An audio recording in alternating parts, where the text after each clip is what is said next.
에스라 7장 6절 말씀.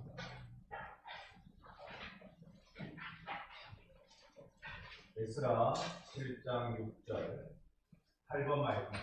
편한데요? 이제 어제 켜는 걸로 네, 에스라 7장 8절 7장 6절 말씀. 구약 718년 7장 6절 말씀.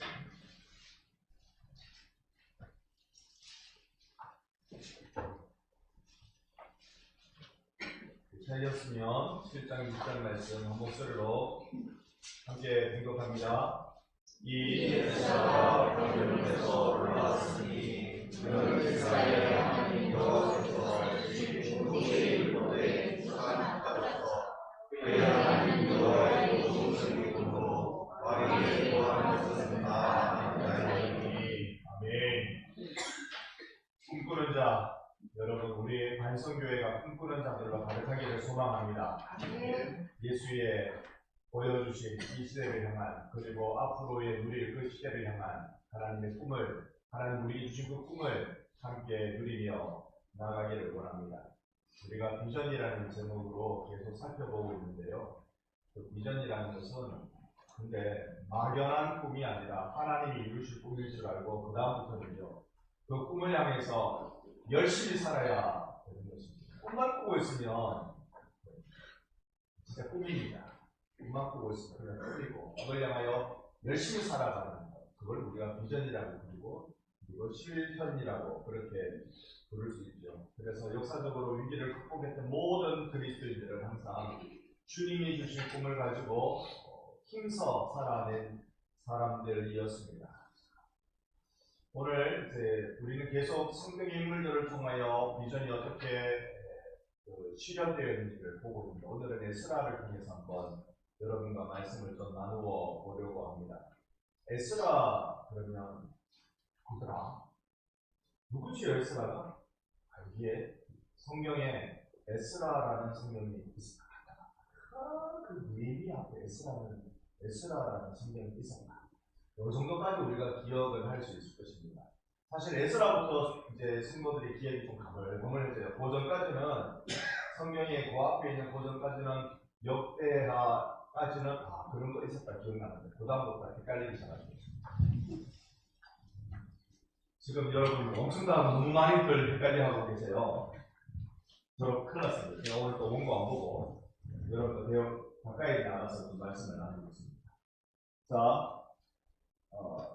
성경을 나눌 때 창세기, 출애굽기, 레위기, 민수기, 신명기 이 5권을 뭐라고 부를까요?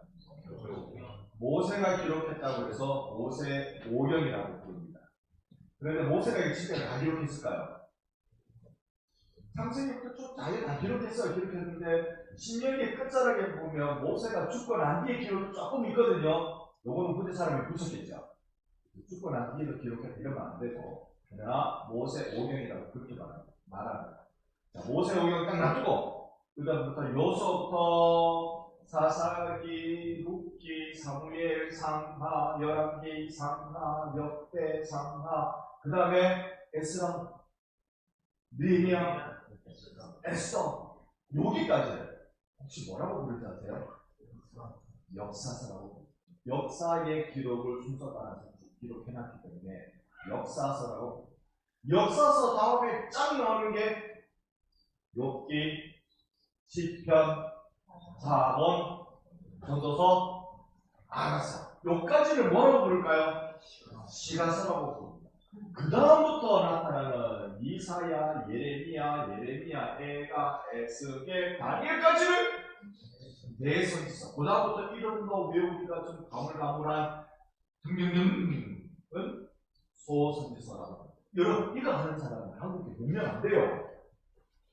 한국의 성도들이 천만을 해야 된다 하지만 이걸 하는 사람은 별로 없어요. 그만큼 우리가 신앙을 무턱대고 믿는 일이 있습니다. 그러니까 우리가 지식하고 믿음하고 이건 같이 가야 돼요. 그러니까 믿는 대로 알게 되고 아는 대로 믿어지는 역사가 일어나는 겁니다. 지시라고 아는 거하고 항상 같이 가요. 그 중에 우리가 에스라는 창세기는 창이라고 쓰잖아요. 그러면 출애굽기는 레위기는 예, 잘 아십니다. 대단하신 겁니다. 그러면 에스더는 네, 좀 이게 헷갈렸어요. 같이 에로 나가는데 에스더 비슷하잖아요. 어느 게 쓰고 어느 게 엔지 헷갈렸습니다. 근데 쓰는 에스라, 에는 에스더, 요거 안 헷갈리는 얘기하는 당연히 느겠죠. 그래서 스ヌ여기 그렇게 됩니다. 자, 이 에스더에 왔습니다. 에스더에 왔습니다. 큰일 났다. 오리가 답을 못 하는 거. 자, 에스라까지 왔는데 에스라 앞에 성경이 뭐라고요? 역대하. 역대하 내용을 쭉 보면 열왕기 상하를 역대 상하를 역대기 요 두 성경이 차이가 있다 말씀드렸죠. 어떤 차이가 있습니까? 열왕기는 누구의 관점으로 누구의 안경을 써서 기록했을까요? 선지자의 관점으로 기록합니다. 선지자는 어떤 사람입니까? 하나님 말씀 잘하는 사람이죠. 그런데 선지자는 나쁜 거 보면 야 일어나! 네가 그래서 그냐! 이렇게 하는 게 선지자의 역할이잖아요. 그래서 선지자의 관점으로 쓴 열왕기 상하를 보면 왕들의 나쁜 일을 그렇게 잘 들춰내요. 안 들춰내면 더 좋겠구만. 자꾸 들춰내요. 역대기는 누구의 관점으로? 제사장의 관점으로. 제사장은 어떤 사람이죠? 백성의 죄를 짐승의 피로 용서를 선언하는 자가 제사장이잖아요. 덮어주는 사람이잖아요. 덮어주는 사람이니까 죄를 낸다 안 하면 덮어버려요. 대표적인 인물이 다윗에 대한 죄가 뭐가 있습니까? 사무엘하 11장에 가장 심각한 죄가 등장해요. 뿔이 나 있어요. 이게 다 뿔이 나 심각한 죄 뭡니까? 밧세바를 범한 사건입니다. 요거는 일단 기본적으로다가 간음죄죠. 그렇죠? 거기에다가 밧세바의 남편이 누굽니까? 우리아죠. 우리아를 죽게 만드는 살인교사, 살인죄죠. 살인죄. 이 심각한 죄를 다윗이 범합니다. 요거를 열왕기에 들춰내야 안 들춰내요. 선지자의 관점으로 보면. 선지자의 관점, 사무엘상하, 열왕기 상하를 선지자의 관점으로 보니까 선지자의 관점으로는 요걸 들춰내요. 근데 역대기에 여기 나올까요? 안 나올까요? 이게 안 나온다는 거야. 덮어버립니다. 다 덮어버리느냐? 제사장에 있어서는 성전이 중요하잖아요. 오늘 제가 이 말씀, 여러분, 제가 드리는 말씀 여러분 이해하시도록 설명하고 있는 거 맞습니까? 여러분, 그렇게 인사합시다. 우리 눈 크게 뜨고 말씀드립시다. 눈 크게 뜨고, 다들 큰일 났다, 지금. 눈 크게 뜨고, 제가 오늘 준비한 거는 이거 체조할 시간도 없을 만큼 양이 좀 많은데 큰일 났습니다. 눈에 힘 막 주고, 힘을 막 눈물 나올 만큼 힘을 딱 주고, 한번 보셔요. 한번 보셔요. 자, 그래가지고, 사무엘하 11장에 다윗의 범죄를 싹 고발해버립니다. 그런데 다윗이 또 두 번째 심각한 죄를 짓습니다. 그건 뭐지? 무슨 죄죠? 인구조사예요. 인구조사를 딱 한 거는 이게 역대기에 안간 수준에 이걸 확 불쳐내버리네. 이유가 있습니다. 그 이유는 인구조사해가지고 벌받은 게 전염병이잖아요. 전염병이 딱 그친 장소가 누구 집에서 그쳤대요? 아리우나 타작마당에서 그게 딱 그쳤어요. 다윗이 거기에 하나님 앞에 번제를 딱 드리면서 하나님 내가 잘못했지 내 백성이 뭐 잘못했습니까? 나와 우리 아버지 집을 내 조상 집을 돌아십시오. 이렇게 하니까 하나님이 죽음의 천사라 그 출애굽기로 비유하는 죽음의 천사 이 딱 수도 멈춰라. 나가 지금 나한테 예배하고 있다. 회개하고 있다. 딱 멈춰라. 하나님이 멈춰버렸어요. 거기에서 아리오나 타작마당 자리에서 하나님께 번제를 드리고 고장소에 뭘 지었습니까? 성전을 솔로몬이 확 지었어요. 제사장에게 제일 중요한 건물은 성전이죠. 성전. 그래서 이건 안 감추고 들춰내가지고 성전 지은 역사를 역대기에 딱 보여주는 거예요. 이 성전이 이스라엘 백성이 남왕국 북왕국 나눠주고는 이쪽은 이스라엘이고 남쪽은 유다라고 부르잖아요. 북쪽 이스라엘은 히스기야 왕이 나라가 버리고 남쪽은 한참 지나고 요양에까지 버티고 가다가 홀라당 까먹습니다. 누구한테? 바벨론한테 홀라당 까먹습니다. 바벨론이요. 야, 너가 항복해. 항복하는 척 있다가 이에 호박씨 까다가 들켜가지고 얻어 터지다가 남왕국 유다가 그럽니다. 그러니까 쳐들어올 때 이것들 안 되겠네. 싹 밟아. 어딜 밟을까요? 예루살렘을 밟아라. 예루살렘에 특별히 뭘 밟을까요? 성전을 다 밟았구나. 성전을 다 태웠거든요. 그러니까 성전이 폭삭 망해버리는 거예요. 성전 망하는 일이 일어납니다. 그리고는 포로로 끌려가죠. 포로로 끌려가서 성전이 한번 여러분 구약 파노라마를 또 해야 되죠. 나갔는데 그러나 구약 파노라마 한 지는 얼마 안 됐습니까? 제가 연도수를 말씀드릴 테니까 한번 따라만 해주세요. 못 외우면 괜찮아요. 주전 586년 주전이라는 말은 우리가 지금 서기 2025년이잖아요. 그러니까 지금부터 2025년 전에는 시작점이겠죠. 서기라는 게 시작점이죠.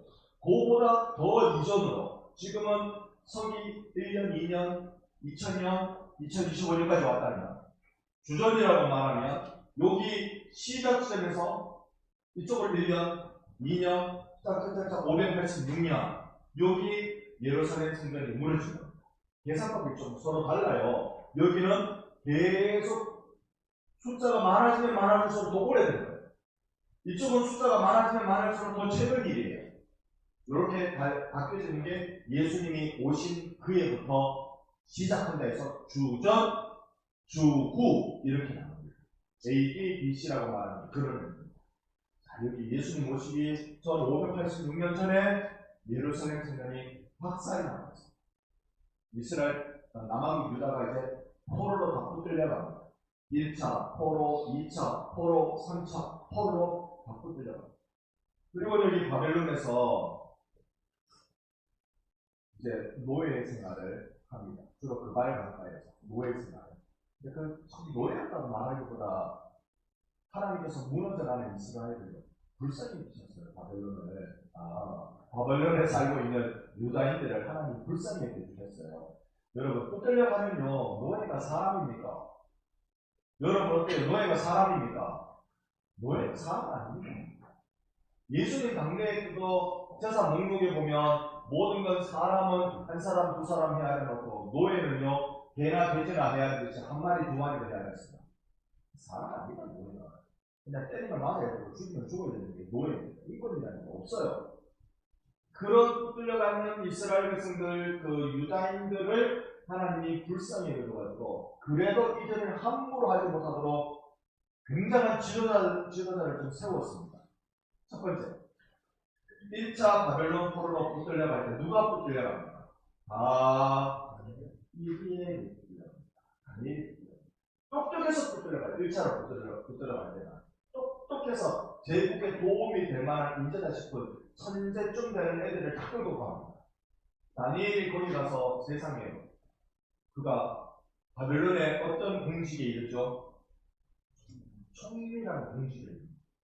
총리라는 공직에 이르는데 저기 이스라엘 역사 말고 이스라엘을 유대인들을 붙들려갔던 바벨론 역사를 보면 바벨론이라는 나라가 세워져요. 여러분 제국이 영원 무궁한 제국이 있습니까? 제국이 세워지면 제국은 망합니다.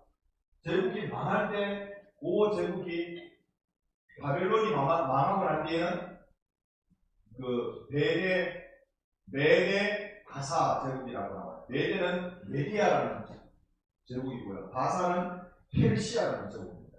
요렇게 바뀌어지는 나라 세 번 바뀌어지는데 여기에 이 다니엘이 어릴 때 붙들려갔으니까 바벨론 포로는 70년 기간입니다. 저기 끝자락에 있는 페르시아 제국까지 총리가 돼요. 이런 총리 봤습니까? 어마어마합니다. 여러분, 총리가 유대인인데 유다 백성들을 함부로 대할 수 있을까요? 없을까요? 너무 인권 떼먹고 막 이렇게 개돼지처럼 대우할 수는 없을 거 아닙니까? 그것뿐입니다. 저기 페르시아 왕궁에서요, 이 유럽을 한번 제가 저랑 부수러 가봐야 되니까 전쟁을 이렇게 나누고 있어요.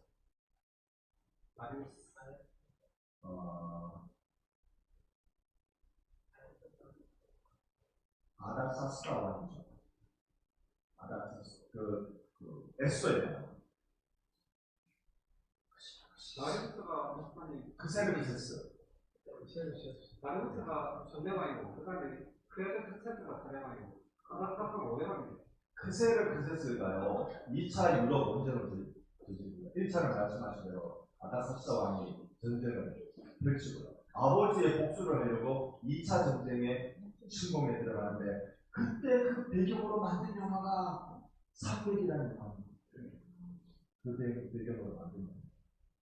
자, 이렇게 2차 유럽 원정행까지 들어가는 이 크세르크세스, 우리말로 뭐라고 했죠? 아수에르.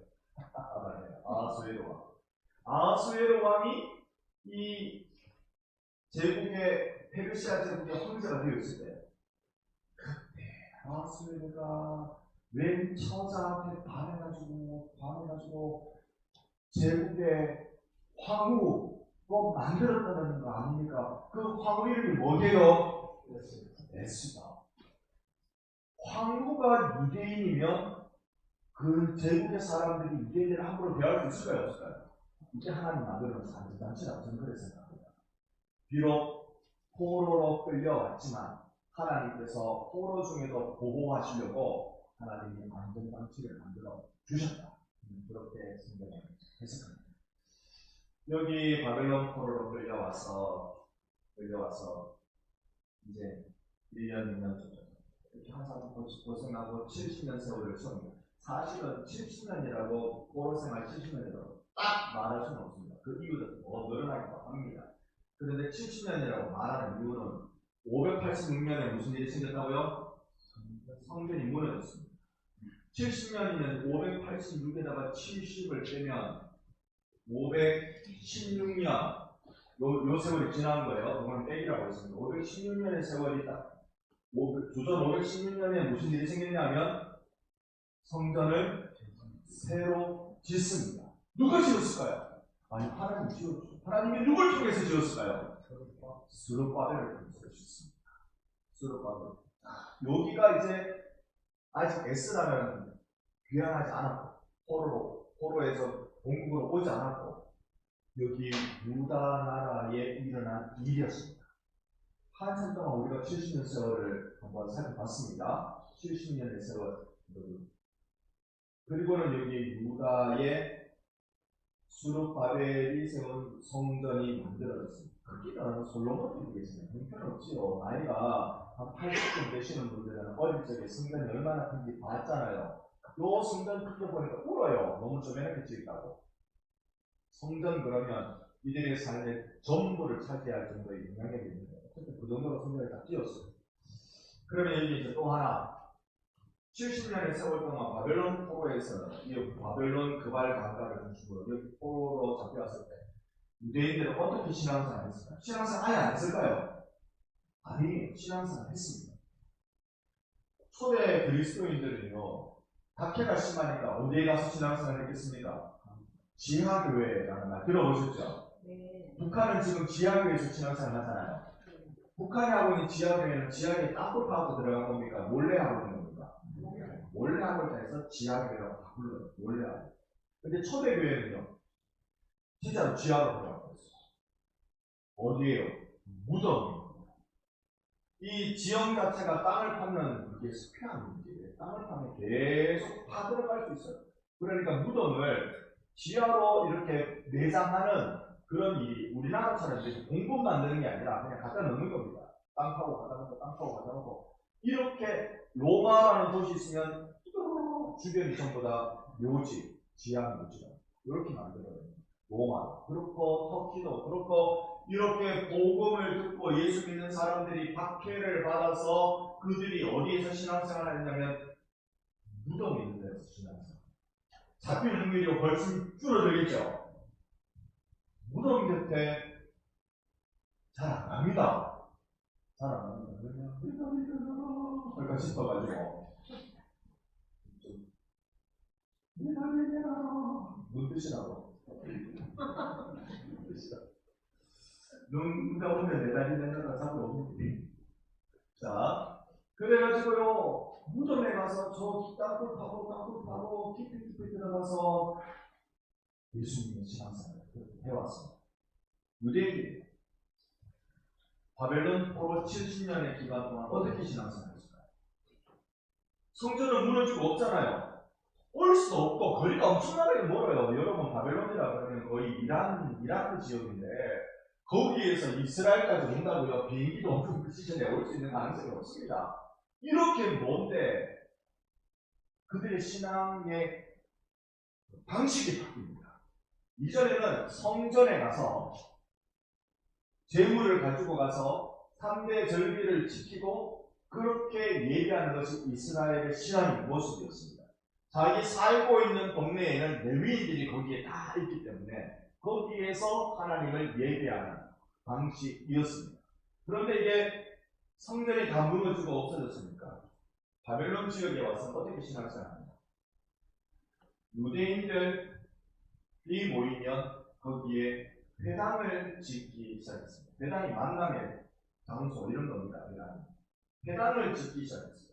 그리고 이들이 하나님을 예배하는 방식이 이전에는 제물을 갖다 바치고 제사를 드리고 제사장의 선언을 듣고 이렇게 하는 게 그들의 예배 방식이었습니다. 그런데 여기에 바벨론 포로로 가면 일단 제사장이 없고 제물을 바치려고 그러면 포로로 끌려간 사람이 제물을 어찌를 바친대요. 방법도 없고 이들이 어떻게 하냐면 모여서 회당 장쯤 되는 사람이 그래 어떻게 구했는지 아니면은 부모로부터 들었는지 자기가 알고 있는 성경을 쭉 읽고 그걸 잘 후대해주고 알아듣도록 이야기해주고 그래가지고 성경 말씀을 듣고 함께 기도하고 이렇게 하는 방식으로 이게 회당 예배라고 회당의 방식으로 만들어졌어요. 70년. 유대인들은 그래서요 남자 10명이면 그곳에 회당을 만듭니다. 가는 곳마다 그렇게 회당을 만들어요. 바울이 빌립보 지역에 가서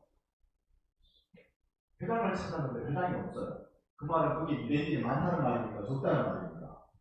적다는 거예요.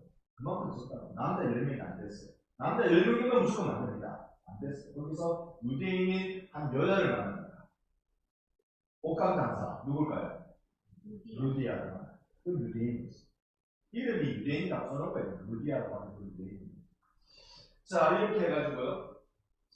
회당 예배를 중심으로 하고 있는 이스라엘 백성을 포로로 갔던 유대인들을 에스라가 데리고 2차 귀환합니다. 고국으로 돌아와요. 고국에는 지금 뭐가 있어요? 성전이 있어요? 없어요?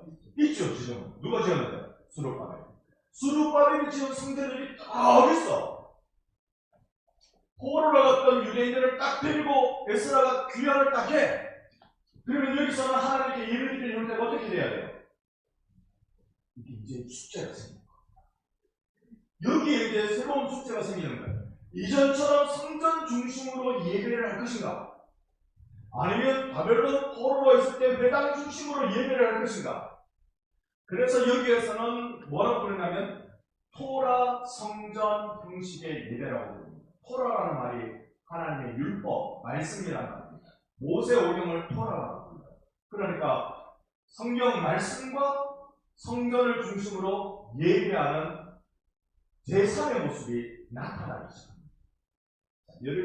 이럴 때 에스라가 왜 여기에 쓰임받을 수 있었는가? 그가 이 지도자로 쓰임받을 수 있었던 요인을 누가 설명을 했는데요. 첫 번째는 그는 아론의 16대 자손입니다. 우리가 읽은 7장 5절에 보면 아론의 16대 자손입니다. 아론이 누굽니까? 제사장입니다. 제사장 계열의 다 후손이란 말이에요.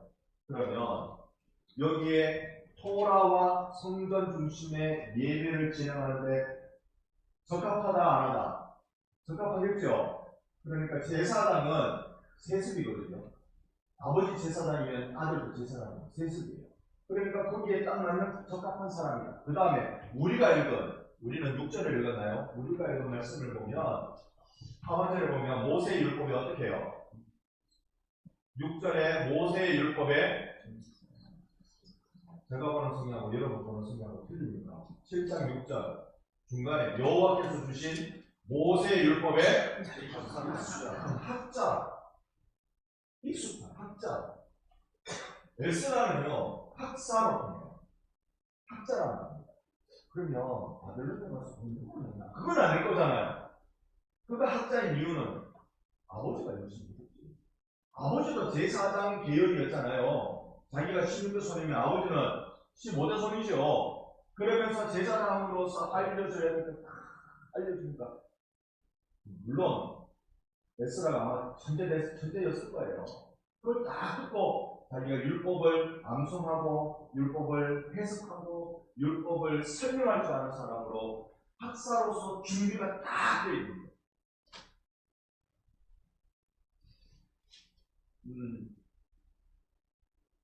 회전에 말씀드렸습니다. 여기 후세대 교회 정영찬 목사님 후세대 교회 가보면요. 목양실로 안 써놓고 뭐라고 써는지 아세요? 에스라라고 써놨어요. 에스라. 여기는 근무하는 거예요. 목사가 근무하는 거예요. 에스라라고 써놨어요. 제가 얼마 전에 세번상교회에 들었어요. 그 교회 땅을 새로 지었습니다. 원래 있는 교회당은 육안으로 하나 놓고 옆에다 크게 교회 땅을 새로 지었어요. 거기에 모양실을 똑같이 에스라 그렇게 딱 써놨어요. 에스라 그러면 학사. 그만큼 에스라는 준비된 학자였습니다. 그러니까 토라 성전을 숨기기에 딱 맞는 준비를 해왔다. 세 번째. 오늘 우리가 읽은 하반절에 보면요. 학사는 중간절이고 하반절에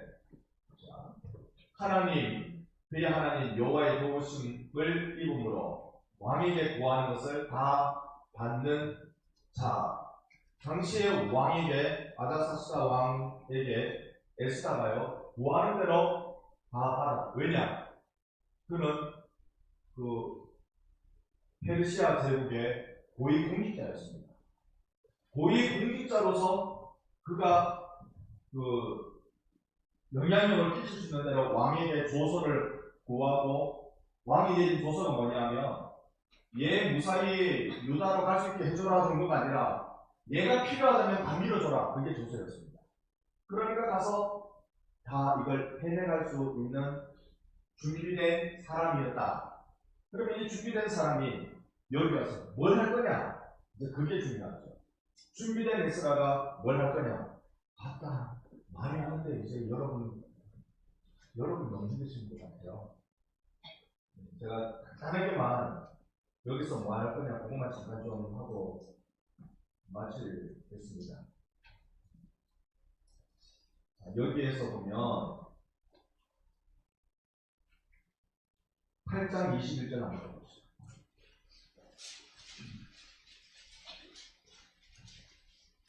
8장 21절 말씀.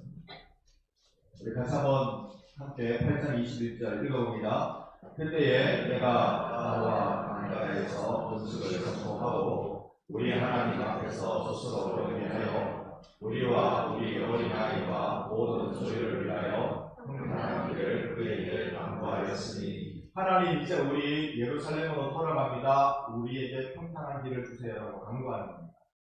그렇게 이제 그는 7장 6절에서는 왕의 도움을 받았지만 이 8장 21절부터 23절까지의 내용은 이제 신앙의 눈으로 결단합니다. 바벨론에서 예루살렘까지 거리가 어디라고 왕에게 보병을 요청하지 않습니다. 소위 자기들을 보호해주는 군사를 요청하지 않아요. 근데 떠나는 사람들은 남자 성전만 가는 게 아니라 우리가 본 그대로 우리와 우리 어린아이와 우리의 모든 소유, 이거 소위 도덕때 만나면 꼼짝없이 당합니다. 그런데 에스라는 왕의 도움을 청하지 않습니다. 이유가 딱 있어요. 그게 왜냐하면 하나님께 내가 기도했다. 그래서 22절 끝자락에도 그렇고 23절에도 그렇고 22절 끝자락에 보면 적군을 막고 우리를 도울 보병과 마병을 왕에게 구하기를 내가 부끄러워요. 하나님 지켜주시옵소서라고 했으니 군사를 요청하는 건 맞지 않다. 그래가지고 갔어. 그랬더니 23절에 하나님이 우리 기도 들으시고 우리를 무사히 여기에 오게 하셨다고 노래하고 있습니다. 여기에 에스라는 고국에 도착합니다. 여기서 그가 개혁한 것, 그의 비전, 그가 준비된 사명, 이걸 감당할 수 있도록 그는 여기에서 개혁하는 일을 합니다. 어떤 개혁? 제의적 개혁이라고 하는데요. 토라 성전 중심의 여기에 이 성전을 통하여서 이스라엘 백성이 새로운, 지금 완전히 개척이잖아요. 무너진 것을 다시 왔습니다. 이 유대인들과 더불어서 새로운 예루살렘을 세워나가는데 여기에 에스라가 맡은 것은 제의적 개혁입니다. 예배를 세우는 일을 그는 맡았습니다. 사회적 개혁도 필요합니다. 여러분, 우리 신앙생활은요, 복음 전하는 걸로 끝나는 게 아닙니다. 우리가 살고 있는 지역을 정의롭게 만드는 것도 우리가 해야 할 일입니다. 정의로워야 사람 살 수가 있거든요. 정의롭지 않으면 사람 살기 불편하거든요. 그래서 이 사회개혁은 에스라와 같이 사역했던 동시대의 인물인 느헤미야가 합니다. 에스라는 이제 이 무너진 하나님의 예배의 처소를 이렇게 세웠는데 그는 쓰임받는 사역자로 세워졌습니다. 에스라가 얼마나 중요한 역할을 했는지 알죠?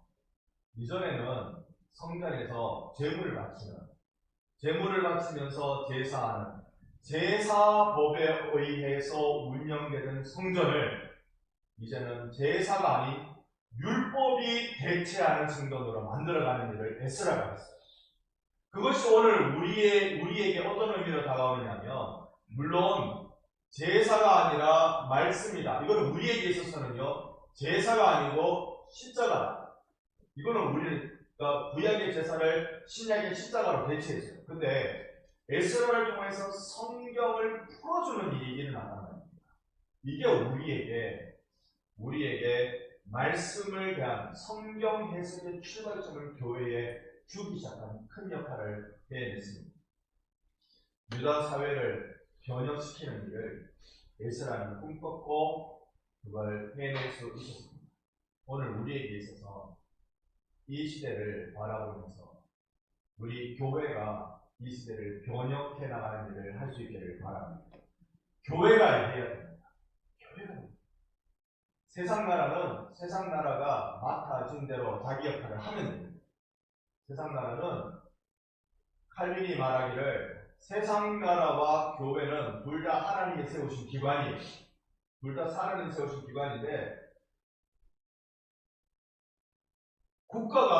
세상 나라가 교회의 역할을 대신하려고 하면 안 되고 교회가 국가의 역할을 대신하려고 하면 안 된다고 그랬어요. 각자 할 일이 있다는 거예요.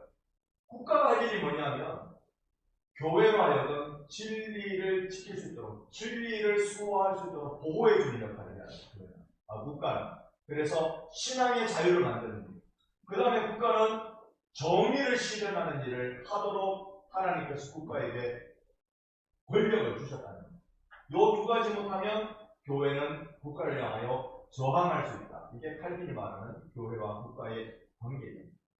이제 우리는요, 세상 나라에다가 말해야 됩니다.